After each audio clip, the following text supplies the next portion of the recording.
Welcome to another episode of We Don't Die. I'm your host, Sandra Champlain, author of the international best-selling book called We Don't Die, A Skeptic's Discovery of Life After Death. And just a reminder, our home base is wedon'tdie.com, where you can always find our free Sunday gathering, medium classes, demonstrations, and so much more.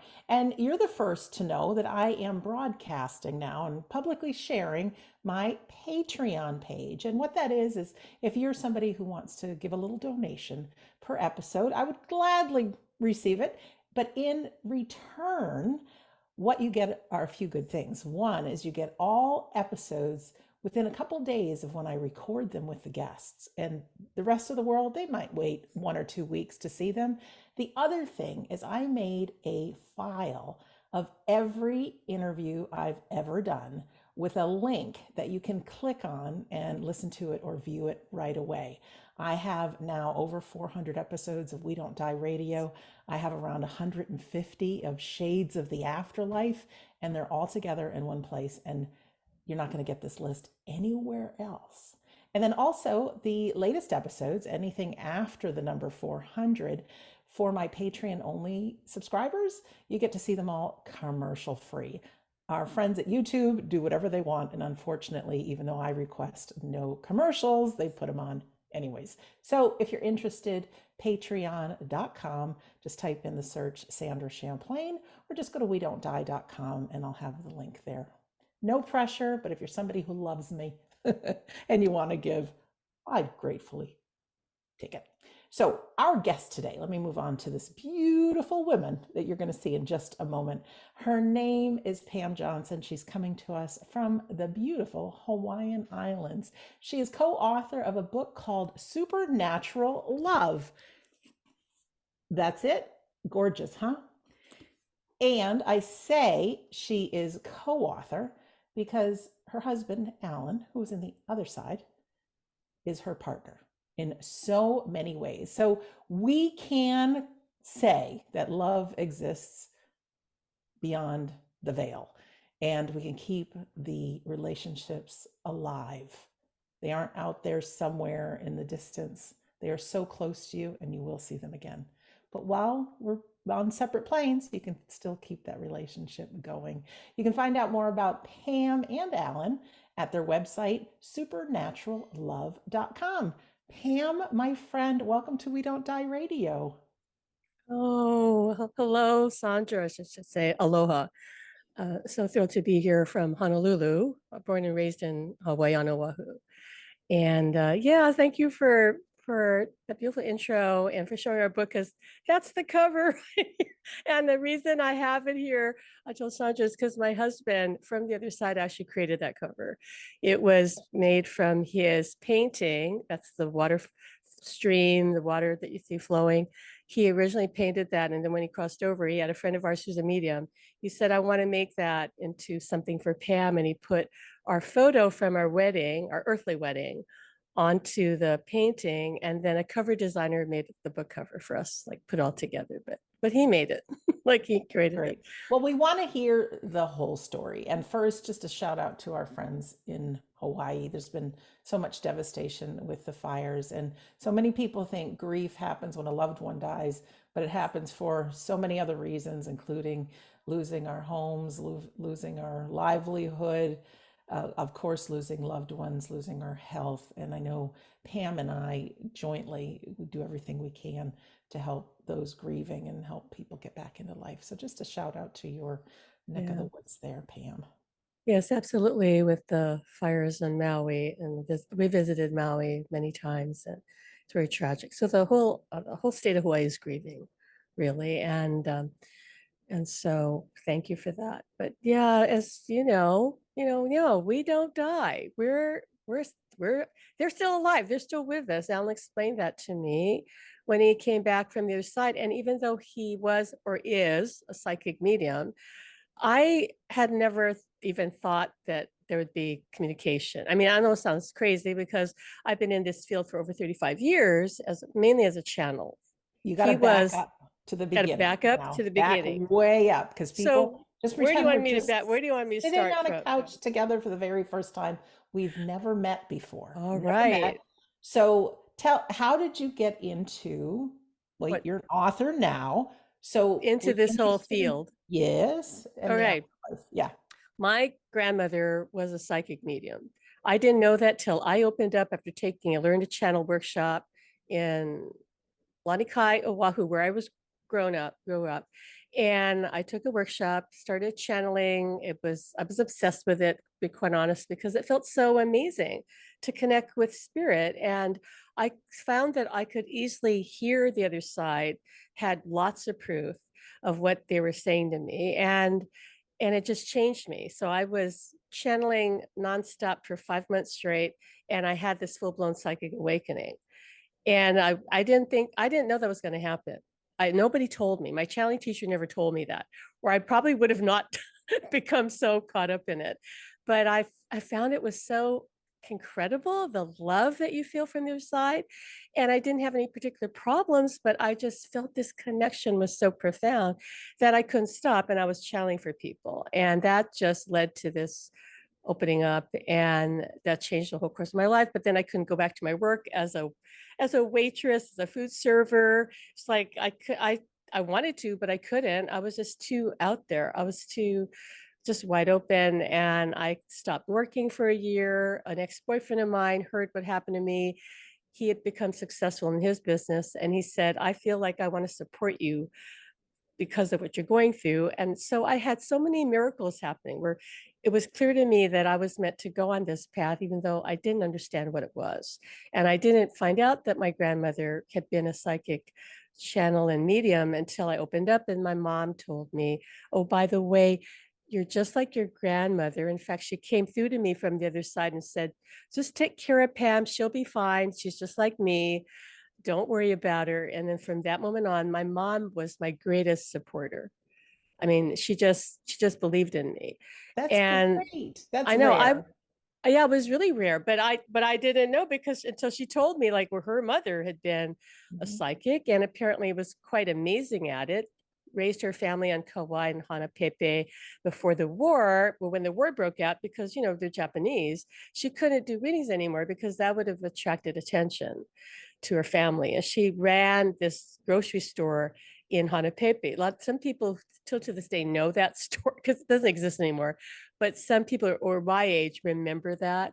So I didn't know those roots, my background, until I opened up. And indeed, my grandmother has been kind of around me all that time. And because I went down this new path and kind of literally burned the bridges to my old life, I that's what led me to meet Allan. When he came to Hawaii for the first time while he was on a trip, he was supposed to go to Hong Kong, where he had been traveling for a few years giving readings, because he had himself gone through this transformation of leaving his business behind, been very successful in business, made a lot of money, but he had always been a natural born medium and could feel spirit around him. And when he went through this his own awakening of sorts and started to go into mediumship, he became just obsessed too with it, and was lucky in the sense that he met someone at one of the many psychic fairs in England that he would do, and she took him under her wing. Her name was Barbara Narbuth. She was well known at the time, so she was an established medium, very gifted, and she kind of trained Allan, and they started traveling together to do readings, became good friends, like spiritual, strong spiritual bond. And that's what brought them to Hawaii. And because I was now doing readings at this store at the time in the Lalamata area here in town, in the city, and I was doing readings at the time, and he walked in the store and introduced himself with Barbara, and they asked if they knew anybody who could refer them to another place to stay. They were in Waikiki and didn't like it. And my friend who owned the store said, well, you could stay at Pam's house. And I heard myself say yes, and I didn't even know these people. And that led to us connecting. And as soon as he hugged goodnight for the first time after them settling into my house, I felt this energy come through. It was like in the movies, I just thought, this is crazy. Like, what is this? I just felt this knowing that he was the one. So, and I was never the one to be romantic like that. I'm really more pragmatic person, but I knew that. And there were obstacles to overcome. One of which, what that he lived in England, and I'm in Hawaii. So talk about, long distance relationship, but that all kind of worked out. And we did get married. And And he moved to he moved Hawaii. to Hawaii, and he continued to travel, continued to build a practice here. We if you come to Honolulu, a lot of people do know who we are. So we're known locally, although we do have clients all over the world. But again, when he passed, I wasn't thinking like, well, we'll carry on. I mean, I didn't know anybody who was doing that, quite honestly. So I hadn't even thought that he might communicate, which is kind of strange when you think about it. But he did. Like the day after he passed, I started to hear him. And I have good friend who can see spirit. She can see the other side and of course talk to them. And he was talking to her. So I knew that he's talking to her. But talking to me, I was a little like stunned, but I was feeling this love come in, and what shocked me even more, because when my husband was with me, he wasn't that expressive of his love. That was part of the problem in our marriage. I knew that he loved me, but like a lot of men, he didn't show it. He didn't openly express it. He didn't know how to say it, or you know, even indicate it in other ways. It was more like, yeah, I love you. It's like, well, I know you love me, but how about feeling it? How about, you know, the tangible expression of it, not talking about gifts, although, hey, that would have been nice, but the other expression of it, right? And now all of a sudden he was like all about love. And I was like, can this be real? Like what? Like this is too much. And he was so intent on letting me know and feeling his love, and was talking to me and saying, we made this agreement that I would come back after I pass to be with you, and that we were going to continue to work together. And so that had always been my hope, that we would work together, but it never panned out. He was just, by the time I met him, he didn't want to travel anymore. He traveled a lot when he was younger. And that didn't work out. So when he came back to me and said, no, this is what we were meant to do. And we have to help people who will find themselves in the same situation you and I are, that partners crossed, and we're going to find a way to continue a relationship, and then we're going to teach other people how to do the same. And I said, all right, how are we going to teach them? I don't even know how to do this. And so he just proceeded to communicate with me and work through our issues that we had, because I had issues with him. He didn't have any more issues with me, because as I'm sure you know, Sandra, when they cross over, they have their life review. And so they see like why we behave the way we did, why we let them down if we let them down, and all is forgiven on their end because they see, right? Yeah. Can I just ask you a couple Yeah, questions? for How sure. long were you together on the earth together? About 30 years. We were married about 30, yeah, 30 years, 31 years together, 30 years married.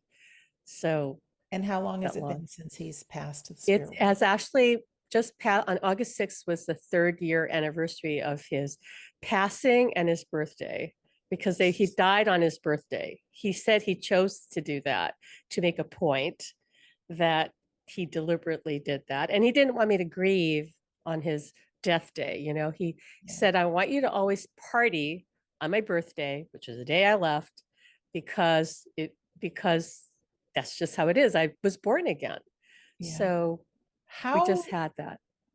first of all, that's very special because it really hasn't been long. And for you No. to be so bubbly and vibrant Oh, and what's the grief was possible. gone pretty much after 9 months, because he was just always with me. I don't mean I never cried again, but the heavy part, the worst part of it was like gone. Yeah. We, It's as like gone. human beings, and I know you know this, our biology changes. So, as much as we think we can turn something off, we change. Our love is Yeah. almost like an addiction and we're chemically connected. And when that's gone, we go through this thing called grief. But I want to ask you, how did you know it was Allan and not your imagination? Well, because I couldn't imagine all this love that I felt. I was like, huh? Like it wasn't in my mind to make myself feel this love. Could you This, hear and his voice too, I or could could hear, you but not, I feel? knew it wasn't his voice, but he was talking to me. He was putting songs in my head. One of the first songs he put in my head was the song "A Groovy Kind of Love" by Phil Collins. And it wasn't like it was ever his favorite song. He didn't have a favorite song, but I would wake up in the morning, the song, the lyrics, and the song is going through my head. I go, what the heck is this? I can't make that up. Why would I make that up? I'm not even, that's not like that was my favorite song. And would play for 2 days. Like I'd wake up and it's playing, and I'd go, and it only stop if I'm watching television or on the phone with somebody, and it would just keep up. And then I heard from other people that later met, a lot of other people who said, oh yeah, I had the same thing. My husband put this song in my head, and it's going on and on and on for the day or whatever long. So I knew that wasn't me. And I knew from the feelings he was giving me, because I said, if we could conjure love out of the ethers, well, wouldn't everybody? Wouldn't we just sit there and say, I just want to feel like I challenge anybody to do that. Like, how do you do that unless you're already feeling in that state? How do you just, when you're grieving, how would you just feel this love come in? So he would say to me, I'd hear him say, cry, cry, cry as much as you can, because you got to process it. But you have, when you do that, you're making room for my love. So I would notice that if I would just sob and let that out, then I'd feel more love come in. And so the tears would release, and then the love would come in. Was So it it was a only process. was it only, I don't mean to interrupt you, I'm No, just no, no, excited. no. Was it the feelings and the songs and just knowing, that Message I just know that talking to me. feeling. Have you also had signs or things coming from other people? Or does he predominantly work with you through Well, being this close? he was coming through my friend, like my friend who can hear him, and he was coming through other people at times, but he really wanted me to just talk to him, because mainly. And the one time that I had a mediumship reading, he actually derailed it completely. He told the medium everything opposite, which was frustrating for the medium. I knew she was hearing him, because I knew I can tell when somebody's reading me as opposed to talking to the other side. Like, they can actually read us and get all the information, which is part of the challenge with mediumship. So I knew she wasn't reading me, but she was hearing him. And he was telling her all this opposite stuff. And then he said, I don't want you to go to mediums. Like, I want you to just talk to me, because if you keep seeing mediums, then you're not gonna learn how to really dial this in. And it does get better and better and better. And it has. My communication with him just keeps getting better. I don't even know how to describe it, because people go, but you're already hearing him. And I said, yeah, but he's shown me that with all of creation, there's always more, there's always growth, there's always forward movement. There's never like you reach that place and that's it, the ceiling. Like, there's no ceiling. He says, so the depth of it just keeps evolving. But I just knew that was him. Like, one of the things he did on my birthday, which was about I think it's 13 days, not quite 2 weeks after his death, he he made sure I felt him all day long. I was like swimming in this love, feeling all this love. And I thought, oh, great, tonight I'm really going to feel, maybe I'll see him, well, who knows what will happen, right? I had all this expectation. And then on my birthday night, when I turn in for bed, it's like, where are you? I can't feel you. I can't hear you. Like, what happened? I was so upset. I was devastated. I was angry. I was like, where are you? And then I tried to imagine him. Okay. I tried to like make him come, right? And I couldn't. Or whatever I saw, I knew that was my creation, like flat. Like the energy was flat. Like, okay, I could see you, but that's not you. And I was really upset, went to bed upset. In the morning, I wake up and I hear him saying, I'm so sorry I did that to you, but I wanted you to see that you cannot make me up. You cannot conjure me up. You tried. And I go, yeah, I did. He goes, you didn't, weren't able to do it, right? I said, no. He said, see, I'm either here, like really projecting myself to you, or I'm not. And from this moment on, I'm never doing that again. I just wanted you to see that. I'm sorry I had to do it that way, but I knew that you were expecting me and I knew that you were going to try because I had made the point of just wrapping you in my love the whole day because I wanted you to see the contrast and I wanted to teach you that and I wanted you to teach other people that. So I had to put you through that. And I said, okay, I forgive you. But I was That's good upset the rest of the news. day. Oh, yeah, I don't blame you, but it's good news. I know I've got a former boyfriend that passed a year ago, Yeah. and I get these whooshes of just feeling like he's around. And then he was extremely funny. So all of a sudden, some random one-liner joke comes into my mind that I couldn't create. And There it's you like, go. okay, got it, and it's funny. And sometimes, I mean, I just laugh right out loud. So I know not as close as the relationship that you have with Allan, but I know that I've had moments with, my dad, my grandmother, just of Right. really feeling their presence. So Pam, this is all really good news because I think a lot of people think that, first of all, when their loved one is gone, I mean, they hope and pray that they're still around, but they think they're off somewhere, over the rainbow, through the clouds, in heaven, way far out. And then they also feel that maybe if they go to a medium, their loved one will come back. But the truth is, their loved one has never left. Sure, there's things that they're doing on the other side, but they can just be a breath away from us. So it's really good news that we don't have to go outside of ourselves to prove that they're with us. So, what I'd love to do with our time Yeah. together, because we got lots of time, is you've got a very thick book. Like there's a lot in here. And talk about a little bit about the genesis of the book and what kind of things are in there. And then also hopefully we can glean some ideas of how we can be in touch with our own people, whether they're significant other or just somebody we And love. yeah, anyone on the other side, really. So yeah, I had to learn this myself because I understand how reality is. I understand that we're multidimensional, and that's why our loved ones can indeed be on the other side, be with us, be everywhere. And so before we go into the book, I just want to drop that because I want people to understand that. Because Allan even said that through a medium the other medium who's in the book, by the way, her name is Gina, and he appeared to her in Sydney, Australia, when she called out to us after somebody told her about us and she needed help. So she called out, Pam and Allan Johnson, Pam and Allan Johnson, I need your help. And next thing she sees Allan in the backseat of her car because she's clairvoyant. And he was wearing a gray suit that I have a photo of that he appears to people when he wants to be important. Like when they're calling. And she saw him and he spent a week with her talking to her. And he said to her at one point, because she was worried, she goes, I don't want to keep you from Pam. And he says, you can't keep me from Pam. No one and nothing can keep me from Pam because I can be here with you and I'm still with her because I can be with a million people. And he said that's pretty much how the other side is, that, well, they can be where they want to be. So this idea that we're holding them back, like you got to let them go. Yeah, yes, some souls become earthbound. That's a different thing, but they can cross over and come back because we can't really hold them back unless they want to be held back, unless they don't want to, like leave.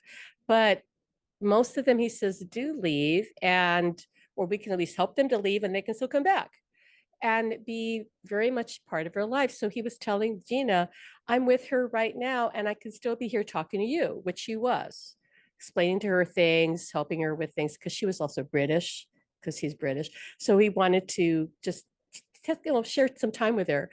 And and so yeah, that I just want everyone to know that. So please, if a medium ever tells you you're holding them back, that's not true. You can't Yeah. hold them back. Yeah, I just want to say one thing, Pam. I'm not a believer in earthbound spirits, and not that it's a topic to debate at all, but I just want to Right. remind our listeners, whether it's this show, a book you read, anything, there's a part of us in our soul that the truth resonates. And I think for the billions of people on planet Earth, there's not one way that we all do it. So take from any episode, take from any book that Yeah. which empowers you in your life. So, anyways, I don't want to talk about No, no, I'm glad you said earthbound, that. I'm but I glad think you with said that. because some people say if they say this, it must be true, meaning everybody. And there's a million different beliefs out there. So I think our soul has the compass and knows what's right for Yeah, I us. agree. At different times No, of I our agree. lives, our feelings could change about different things. So, anyways, so back to you and back to mediums, because I know you and I have shared Yeah, some we have, similar you and I feelings. share some strong feelings about mediums because Allan said to me, when we write this book, Pam, you're going to be surprised because, yes, you expect that the mainstream society and especially, the very religious groups, far right, are going to be up in arms, are going to like completely poo-poo this book or whatever, be really hateful toward the book. He says, but you're also going to be surprised by experiencing resistance, a bit pushback from the spiritual community who have their own ideas about the afterlife and indeed don't really believe, especially mediums. Apparently, I didn't know this until I went out there and I heard from other people that a lot of mediums believe that the life is for the living and we need to let the dead go, and we're holding them back, and you need to find somebody new. And for people who are grieving, that's one of the most hurtful things you could say, especially a partner, because what I found is people are having contact. And Allan said that I would see this. And he says, you're going to see this more and more. And I'm already seeing it. People that come into my Facebook group who say, I'm having contact. I thought I was losing my mind. But I heard your story. I read your book. And oh, thank God, I realized that I'm not, and that other people are having the same thing happening. And I go, yes, that's true. So we wrote the book in part to say that, put that out there, to say, look, this is what's happened to me. And I put everything that happened to me as it happened pretty much, and shared our backstory, and I knew that I'd have to put it all out there because that's what you do with a memoir. You don't prettify it. You don't make it, so neat and tidy. It's like, it was messy. Like, I was very upset at Allan. I was like yelling at him for 2 days because of how he had let me down in our marriage. And even though I understood that, all right, we chose it this way for a reason, right? We pre-plan our life, but there's still, it was important for Allan to come back and say, I'm sorry. I know we pre-planned this, but I hurt you and I want to make things right. So I explained himself to me, but he couldn't tell the whole story to me directly because it was too painful for him. So he found other mediums to speak to me for him. So luckily they would channel, he would tell them what he wanted to say, and they would give me that information, as well as talking to me, of course. But, because he was so afraid of hurting me because he had done that, he needed help to bring through that. He didn't know how to, he wanted to say it the right way. So we, we literally, I'd say about maybe the third day after he crossed, he said to me, I want you to write a book with me. And I said, are we going to do that? What am I writing about? He said, no, you'll see. You're going to start posting about our conversations in your Facebook group. That was another shock to me. I said, Facebook group? You want me to start a Facebook group? Because he hated Facebook. Okay, he didn't like Facebook when he'd say, why do I keep getting these stupid things called notifications like on my computer? And he didn't like it. So I said, you want me to form a group? He says, yes, because you're going to need support through this journey, and you're going to support other people who are going to join the group. And I said, all right, who's going to join this group? He says, just tell your friends on your profile page, your personal page, because by then a lot of people were following my story because I was already sharing my story unofficially in my personal page. And a lot of my friends are clients because I've been in this business for 30 some years. So they were already following that. Some of them are fascinated by that. So I said, hey, I'm forming this group and I'm going to share my story. And I guess I'm going to write a book about it later too. You want to join this group? So within the next day, I formed the group. About 140 people jumped into that group, and it just started growing slowly. So I was sharing the pieces of this story in that group. So when he told me to write a book, and I thought, okay, well, this would be easy. I'm just going to put the posts from the book for the book, right? I put the posts that I wrote in the group, but no. I wasn't getting let get off that easy. He said there has to be a narrative. You have to tell the story. You can't just post the post, right? So I said, okay, right. And I just started to write, share what was happening. And so it was more fleshed out. And I went to the past and took our story there. So I wasn't sure on a personal level. I thought, well, will people really learn from my sharing our story? It's a lot of people would think that who write a book, or but I wasn't sure until it got out in the world. And I've heard from so many people how much it helped them and what they learned from it. From the like for one thing, how Allan still had a lot of remorse and was emotional and would feel happy or sad or worried. Like they thought, well, what do you mean? They still have emotion and they still feel certain things, and just the way he was coming through to me, and what he was saying.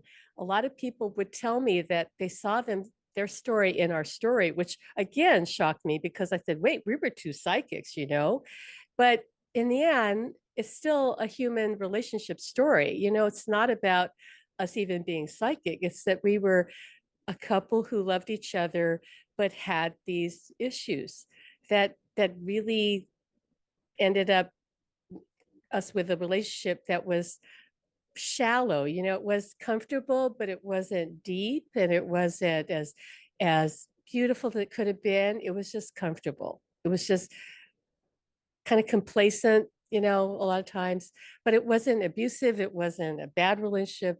We were good to each other, but we were not living this romantic life that we're living now, to be quite honest with you. And so, yeah, the process of writing that book, it was amazing to me, because it kind of wrote itself in the end, because I thought it would be hard, but I just kept writing and writing and writing, and it flowed. So you know, I Interesting. it wasn't hard. I thought it would be hard. The editing was hard, as you know, because you wrote your book. The editing part, a little hard, but even that wasn't as difficult as I thought it would be, because we did hire a self-publisher. He told me, I know you can't write this by yourself. I can't publish it by yourself. So you need to really invest in all of our credit and savings into publishing the book. Plus, I knew that a publisher would change it, or they wouldn't even want to publish it, and he said, it has to go out now. You can't have it sitting waiting to be published, and you need to own the rights to the book, because that's just how it has to be. And just trust that the universe is going to provide for you, like it always has. And I said, okay. Like, I've always gone with my guidance since I opened up all those years ago, 36 years ago now. And it's never, ever steered me wrong, ever. It's saved Allan's life, as I wrote about in the book. It's always led to blessings for me, even when it was scary, like right now, putting everything on the line, right? Like, okay, I'm putting all my money in the book, and I trust and believe in that it's all going to work out. And so far, yeah, the response from people who've read it is just overwhelmed me, like how it's helped them heal and taught them how they could make this contact themselves, and given them hope. So even if you can save one person from pain and suffering, or sadly taking their life, which grief unfortunately can do for people, I mean, it's worth all the money. I don't regret going into major debt over the book. Oh, did So you pay? I don't want to get personal with you, but you can get personal. It's okay. Go ahead. yeah, did you pay somebody to produce the book, and that's where all this money Well, went? and it's a reputable, like it was even guided to them. So Okay. it was somebody that I met through another business program I was in, and she runs a very great self-publishing platform. And so I had editors working with me. I had, you know, what do you call it? Yeah, on different levels. So it was all Yeah. professionally done. Well, It that's wasn't just it. like, It's gorgeous, and you have it all typeset perfectly. The yeah, cover it was feels all good. the layout is, and I know there's a big expense going into Yeah, I all of had to that. get, he said I had to get it done right, had to be edited right, just so people would take it seriously, because there's too many crappy self-published books out there right now. Yeah. And now with AI, oh my God, I'm telling my students, be really careful what you read, because do you know how much garbage is on its way or in out there now by people? I know this because I'm in these business communities, right? Like where Yeah. people self-publishing or writers or whoever. And I'm not trying to, put down anybody, but we all know there are people who are scammers in every industry. And so with AI, I tell people, you got to be careful what you're reading, because a lot of who knows where this information came from. Well, speaking of AI, and I'm not knocking it because I know there No, no, could be no, some I'm not good things, either. but I know because, we follow some of the same people, and I know Yeah. what is voice of intelligence in the spirit world. And because you get the tingles, you get the warm fuzzies, you get Oh, goosebumps, absolutely. like your soul resonates with it. And I've just for fun typed a few things in about having AI create some stories. And although the words are there, there's no feeling behind it that moves you. So I think if you want to know what comes from a soul, whether it's somebody here in this world or, the other side, it doesn't move you. Do you get those goosebumps? Do you get that? Like your soul just resonates with it. And I Yeah, don't think that happens with AI. I agree with it. And you can't really use AI to write a memoir anyway. so so I know our story is real. You can tell it's real because you couldn't just conjure that up and make. No, your Facebook group, is that something people can still Oh yes, join? people Or is can it for join. people in It's for people who are relationship? grieving, because people are grieving. It doesn't have to be just a relationship, like a partner. Okay. We're open to anybody who's grieving, who's actively trying to connect with their loved ones on the other side. What's the Because group? really, the process is the same. It's called soulmates in the afterlife. Soulmates in the Soulmates in the afterlife. afterlife. Okay. So it's because really the process is the same. It's just with a relationship, personal relationship. It obviously means there could be more intimate connection where people actually feel. And I have people who have felt their partner kiss them, who have felt them in bed with them. And so when they tell a medium that, the medium says, well, he's earthbound. Uh, that's just because we've worked hard to help them get to that place, or been able to get there on their own. I know somebody who sees their partner like clairvoyantly, really clearly, clear as anything, and they're there. So anything is possible. As it's just a question of belief. Do you believe? If you believe, then you open the door to the spirit world. If you don't believe, well, then that door is closed. They could be sending you signs, but you're like not going to go far because you just don't believe. So I'm constantly telling that to people in our group. And in our group, by the way, I do teach live every week. Alan asked me to do that from the beginning, and I said that we would teach for free every week in our group for about 45 minutes. I talk about the afterlife or share tips and things. And I want to drop this into, because if you come to our Facebook group, we just taught a channeling your soulmate masterclass for 5 days and people had amazing experiences. And so I had originally said I'm only going to keep it in the group for about a week after, and it was going to come down. But I was connecting with my team, my guides, and they said, could you just leave it there for now? Just leave it there for now. Make it free for everybody in your group, not for the general public, but in your group. And I said, sure, why not? So there's a free training that's 5 days. People now can go back because we do channeled attunements that have helped people like me major shifts, like make connection. And so I've told the people in my group, keep watching those replay, go back and watch it again, because you're going to get more and more every time you do it, right? Yeah, you're a And different so, person when you read a book a second time or yes, listen to a show a yes. third time. I'm not the same person I was nine No, years yeah, ago. absolutely. I've been stunned by people telling me who've read our book that they read it again. I said, that's a big book. You read it again? They go, yeah, and I got more out of it the second time. And I'm shocked. And I also told them that Allan said to me that that book cover, or the book itself, was a portal to the other side. Okay, so I've had people tell me that they felt more connected through that book, just holding the book. So he put a lot of magic in that book, and so, and So I did thought, you. so did I. Okay, so did we. Okay, So did we did. you. We did. Okay, we did. But I just thought, I'm still a human in a body. So I thought, really? Like, is that possible, really? So when people told me, oh yeah, that book, I started getting guidance from my spirit team all of a sudden. Or yeah, I felt my loved one more strongly, or I started hearing him. Okay, I guess he was right. And then Allan just laughs at me and says, now that I'm dead, I'm never wrong. Really, really? Okay. That's just how it used It's to be. nice that he has a sense of humor. I think that's great. And I think it's good for everybody to remember that, I hesitate to say life is an illusion because it's really a tough journey. Oh, I It is, know. but down to a quantum level, if we put a little camera inside one of the atoms that make us up, all we are is vibrating energy. That's what we are, and it's mind-blowing to think that that's possible. And so, I can't get my head around consciousness and all that stuff, but to think that, science can't prove where our memories are stored. Nobody's got a handle on why we dream, how they're so clear.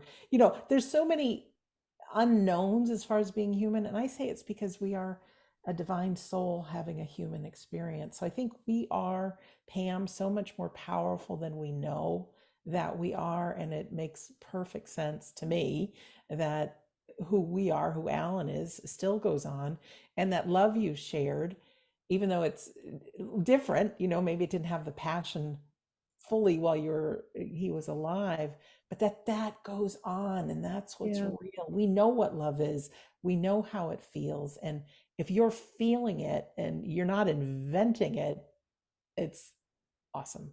I don't think you can invent that emotion. That it's hard to explain until you're in it. But now I have people in my group, and I have a coaching program where I go deeper with. It's a paid program, but the people in that group too, they'll say they can feel their love, like they can feel them holding them, or feel this just like this love just wrapped around them. And it's hard for anybody who doesn't experience that to understand it, but it's real. And I found that the more we believe that, as Allan said, our belief gives them like the energy to more come through. It's our lack of belief that kind of disengages, right? It's kind of way, in a way, they can, some of them are so strong they can come through. I mean, but they're all different on the other side.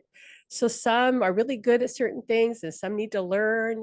They're all just like when you're in a body. We're not all good at everything. You're gifted at one thing, but not really weak at another. Mhm. So but they're wanting to come through. And Allan says the only reason they don't all come through is because of us. Like, why would they be hanging around trying to make everything happen if we're like oblivious or just don't believe? And there's no point. But there's there's a healthy, I don't even know what I'm saying it, like how you describe your relationship to me sounds healthy. There's people that their loved one dies and they want to talk to mhm, a medium every few months, and they're not living their life. To yeah, me, Pam, it sounds like you are living your life. And I think our loved ones will continue to love us. Of course they will. But there is something about not dying internally when our loved one passes and not relying on mediums. I mean, if you go once a that year, that's fine, but you can have that relationship with your loved one. And more importantly, I'm sure Allan says this, I'm sure you feel it. There is a point of being human. There are things to experience, emotions to be had, sunrises to see, ocean waves to enjoy, all kinds of things while we're here in the physical. that's so true. And they can share it all with us. I've had even just yesterday, I drove into the other side of the island to meet a friend for breakfast. And Allan said, instead of playing the music they'd given me that always fills me with love, he said, I just want to talk to you. So I turned off the music, and because I'm a channel, I just started to speak for him.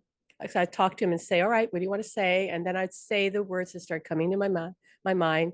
And as Out I'm loud? driving out Are you loud, saying? I'd say it out loud.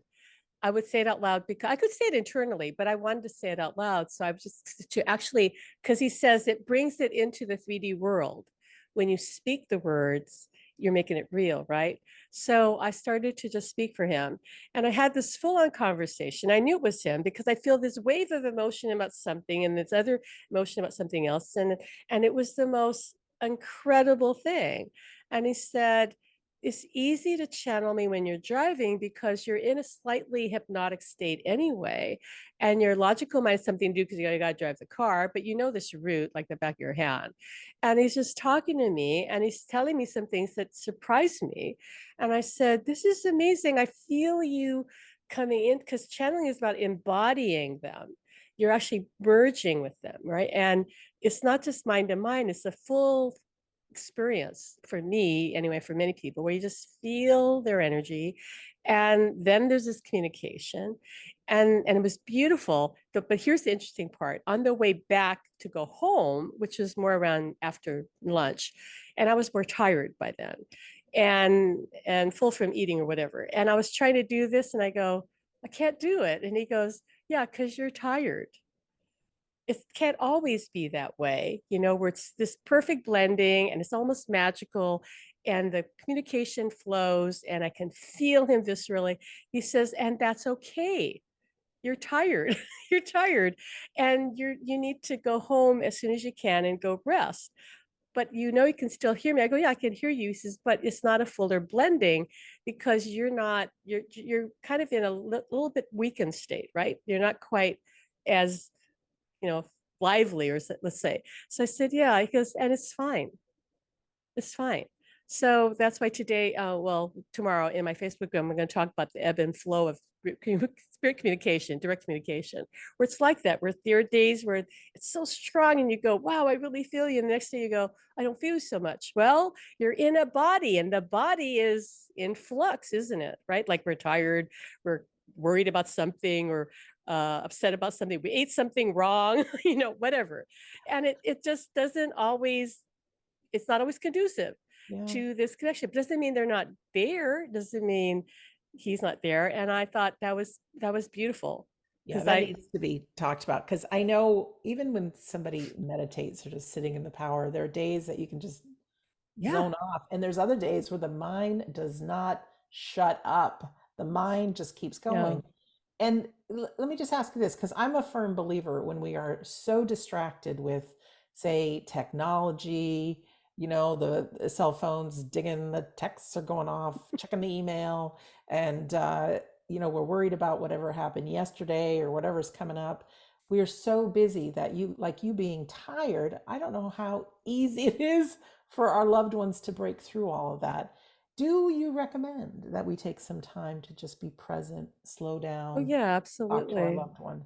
Absolutely. And he told me that the more in the beginning, when I was still, as much as I was already channeling, I was still human. So I was going, am I really talking to you? Or am I talking to myself? And he said, don't ask other people what I'm saying. Just talk to me, talk to me, talk to me. Assume you hear me. It doesn't matter if you're not 100% right, because you're not going to get there unless you believe you are talking to me. So just keep talking. So I did. I just kept talking and talking and talking and talking, and it got better and better. And but yeah, I mean, if we're tired, we're tired. And but some of them are so strong, they'll still come through. So I don't think there's any like hard and fast rules, because the other side is the unknown factor. Like, well, how strong is that person on in the spirit world? Now, Allan said that his job was to help them to come through, like when we're people in our group that we're working with, either in our private program or even the free one. He said he'd help anybody. Like just like he went to that woman in Sydney, Australia, when she called out to us. Like she wasn't in our group. she just called out to us. So I told people, if you don't even in our group, you can call out to him. We don't. He doesn't care. He'll come and help anybody. But they're all different on the other side. But he says they're all learning too. Yeah. They're all learning. I like how you say you open your mouth because I know there's been times that say I'm talking to my dad, right? And it only takes maybe a moment. Well, all of a sudden it's like, oh, I wonder what's on Netflix. So it's not a clear, concise communication. Would you, Yeah. I like when you speak it because Speaking then out you're loud. actually thinking it. What about Yes. writing? Would Oh, you? writing it. Yeah, I wrote the book is channeled. The book I would, and even the messages he gave me, he would just tell me things, he says, write this down.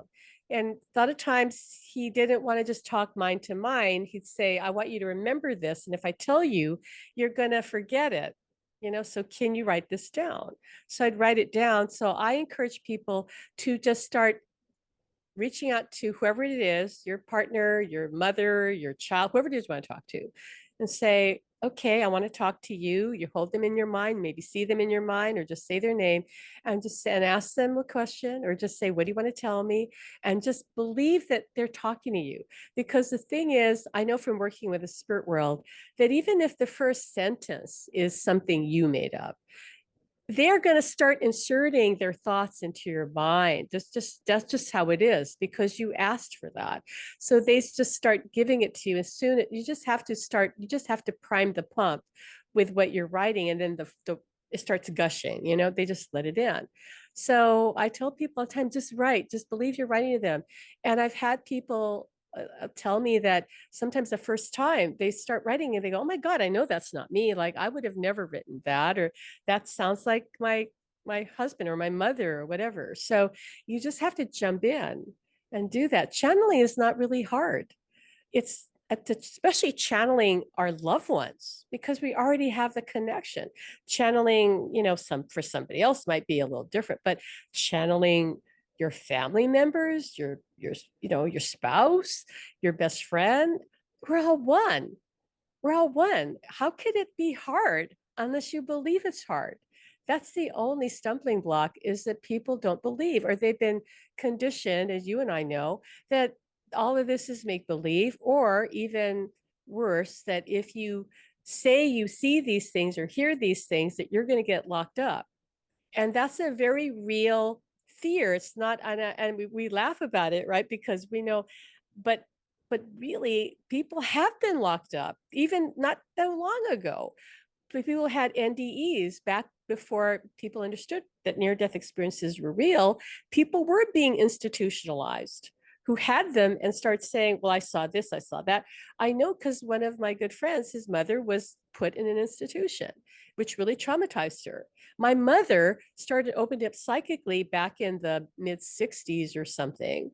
And she thought she was losing her mind. And she had to go to a psychiatrist who promptly medicated her. And so we know that fear is real. So we have to overcome that and understand nothing bad's going to happen. You're not crazy. This is real. And give the other side a chance to prove that their presence, their love, know that you're protected. Because Allan said to me, I'm here with you now. You really think I'm going to let anybody in that's not supposed to be here? Like, I'm not letting that happen.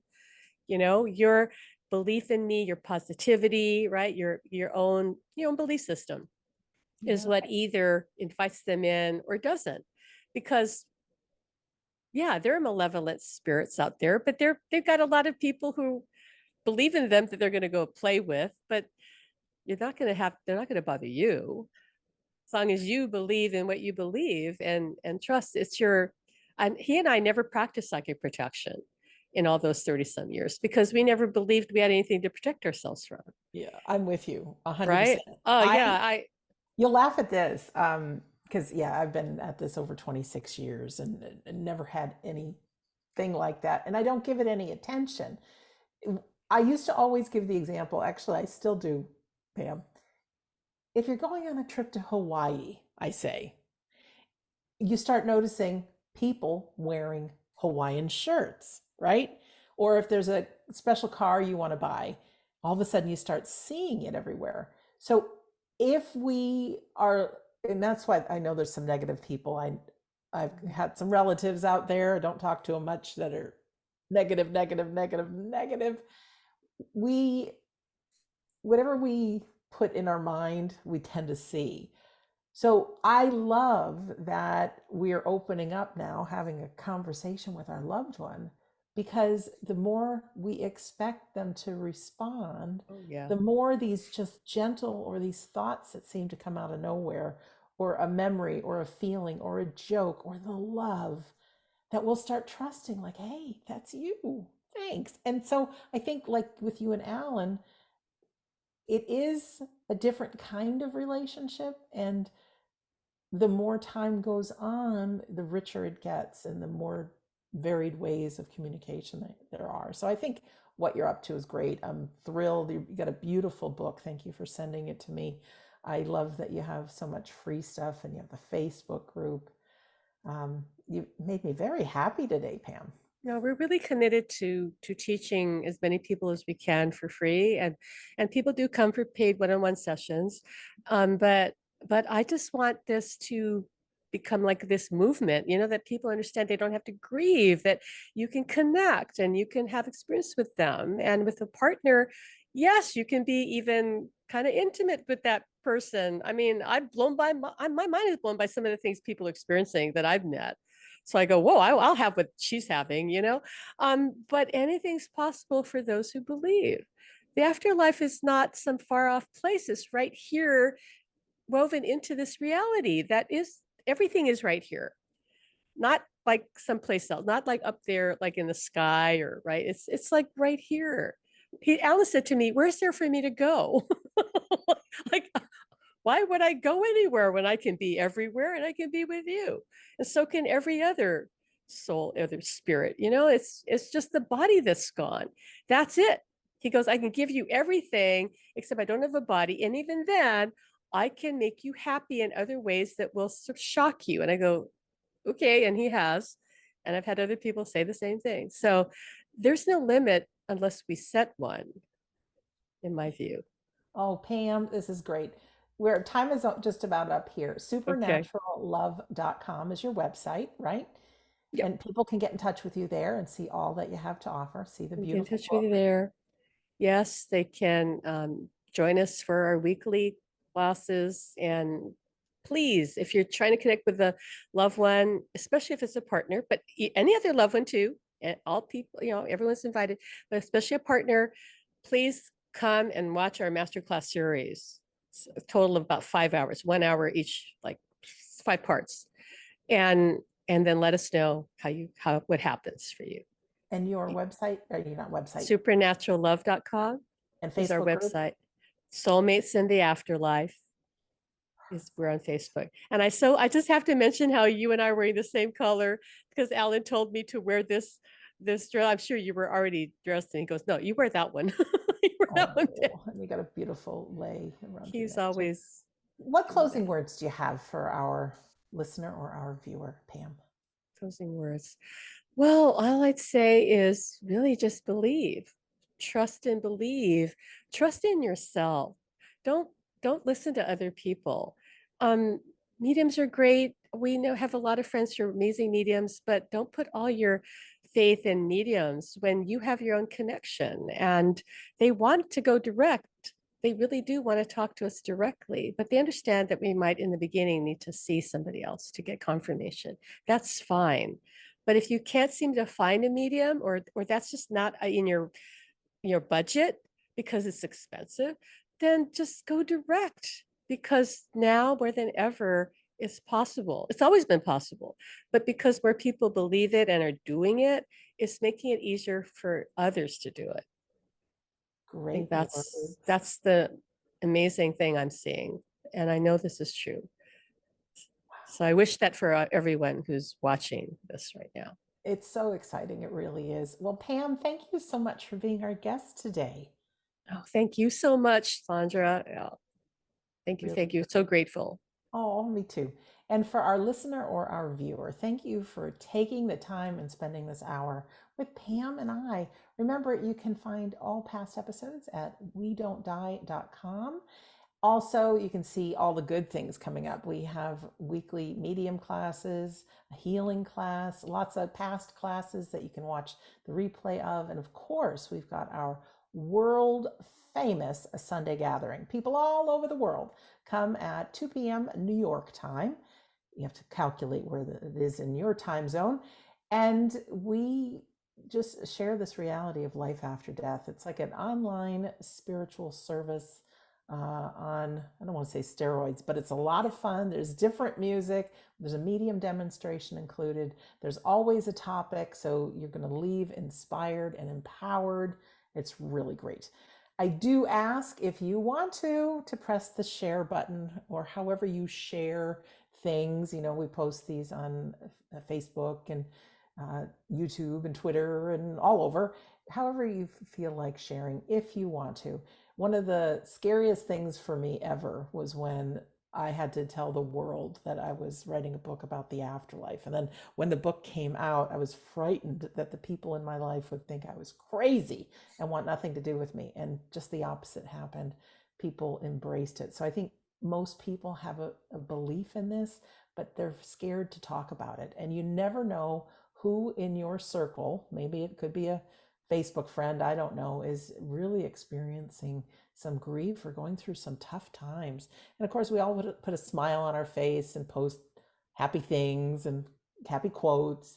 But to all of a sudden have something show up on their feed, which is, you know, keeping a relationship alive, a book, Supernatural Love, you know, it may be just the thing that makes a difference for people. So if you feel like being a little brave, press the share button. So in closing, my name is Sandra Champlain. I'm always so very happy to be your host on We Don't Die Radio. I do believe that life is an education for the soul and that your life here on earth is important. So I really want to thank you for listening or for viewing, and we'll see you again soon.